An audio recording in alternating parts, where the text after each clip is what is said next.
Welcome to intellectuals Avenue. आज हम grammar के सिलसिले में लेक्चर नंबर 12 को डिस्कस करेंगे, जिसका टाइटल है पास्ट इंडेफिनिट टेंस यानी फ़ेल माजी मुतलिक।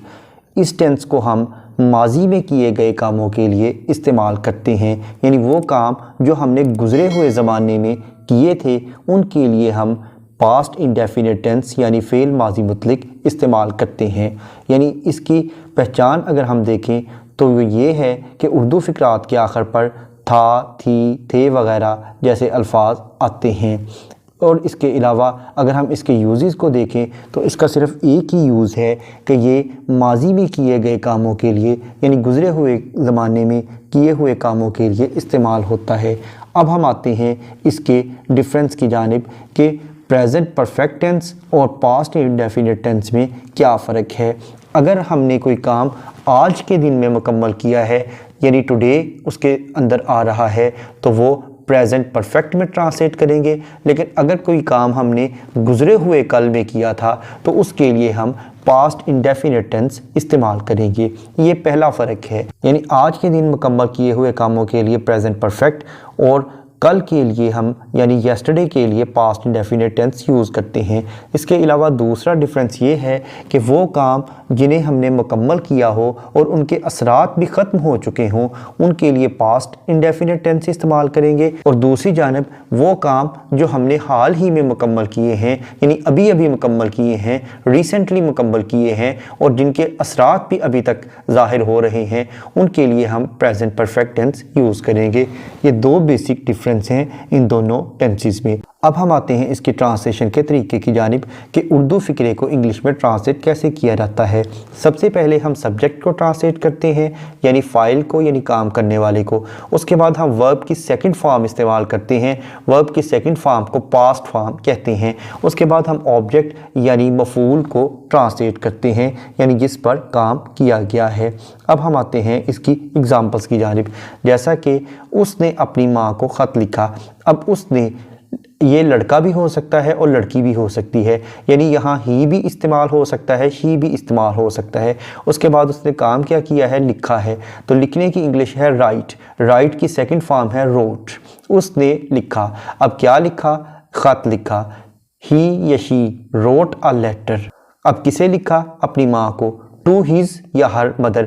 अगर हम ही के साथ फ़िक्रा लिखेंगे तो उसकी हम पोजेसिव केस हिज लगाएंगे, लेकिन अगर हम शी का लफ्ज़ लिखेंगे तो उसकी हम पोजेसिव केस हर लगाएंगे। तो इसकी दो तरह से ट्रांसलेशन हो सकती है।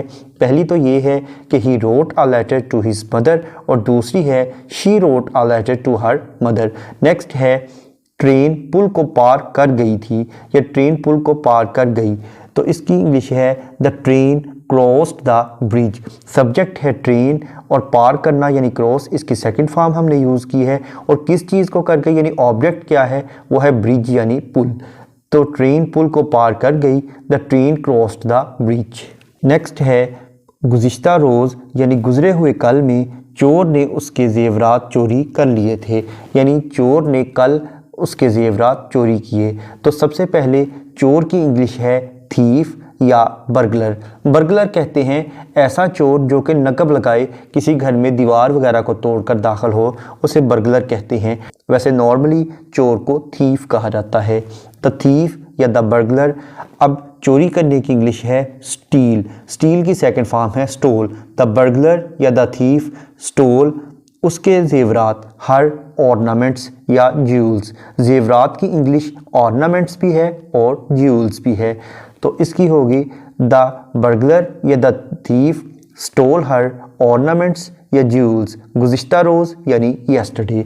The burglar stole her ornaments yesterday. Next है पुलिस ने चोर को पकड़ लिया, the police caught the thief. Caught catch की सेकंड फॉर्म है, the police caught the thief. Next है ड्राइवर ने गाड़ी चलाई, the driver drove the car. Drive का मतलब होता है गाड़ी चलाना और ड्राइव उसकी सेकंड फॉर्म है। ड्राइवर ने गाड़ी चलाई, the driver drive the car. Positive sentences को डिस्कस करने के बाद अब हम आते हैं नेगेटिव सेंटेंसेस की जानिब। नेगेटिव सेंटेंसेस को ट्रांसलेशन करने का फॉर्मूला है कि सबसे पहले सब्जेक्ट यानी फाइल को ट्रांसलेट किया जाता है, उसके बाद डिड नॉट आता है। प्रेजेंट इंडेफिनिट टेंस में डू और डज आता था, लेकिन पास्ट इंडेफिनिट में तमाम सब्जेक्ट्स के साथ डिड ही इस्तेमाल होगा। उसके बाद नॉट और उसके बाद फर्स्ट फॉर्म ऑफ वर्ब आएगी। यानी पॉजिटिव सेंटेंसेस में पास्ट फॉर्म यानी सेकंड फॉर्म यूज़ करते हैं, लेकिन इसके नेगेटिव सेंटेंसेस में फर्स्ट फॉर्म यूज़ करते हैं।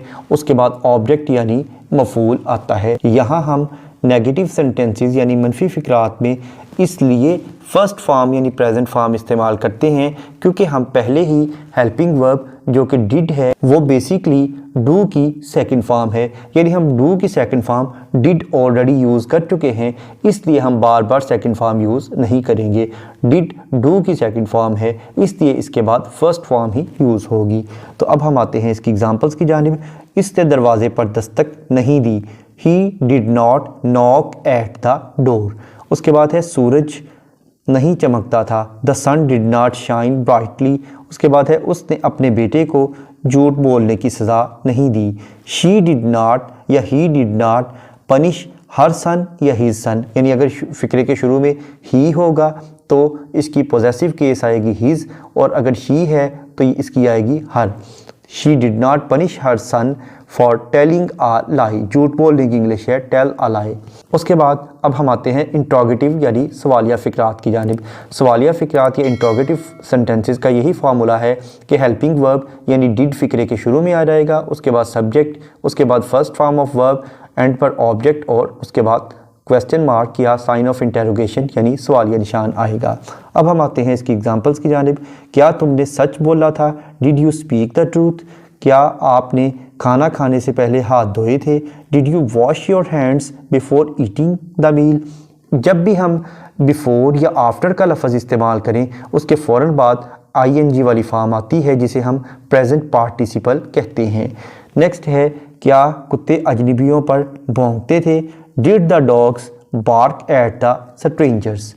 इसके बाद हम आते हैं नेगेटिव प्लस इंट्रोगेटिव सेंटेंसेस की जानिब, यानी जिनमें सवाल भी होता है और नफ़ी भी की जाती है। यानी क्या आपके रिश्तेदारों ने मुसीबत में आपकी मदद नहीं की थी, did your relatives not help you in the distress या इन द प्रॉब्लम। यहाँ पर ये टेंस कंप्लीट हुआ। इस टेंस में हमने यही डिस्कस किया है कि माजी में किए गए कामों के लिए इस्तेमाल होता है और इसमें सब्जेक्ट के बाद सेकंड फॉर्म यूज़ की जाती है, और नेगेटिव और इंट्रोगेटिव सेंटेंसेस में इसका हेल्पिंग वर्ब डिड होता है जो कि डू की सेकंड फॉर्म है, इसलिए हम नेगेटिव और इंट्रोगेटिव सेंटेंसेस में फर्स्ट फॉर्म यूज़ करते हैं।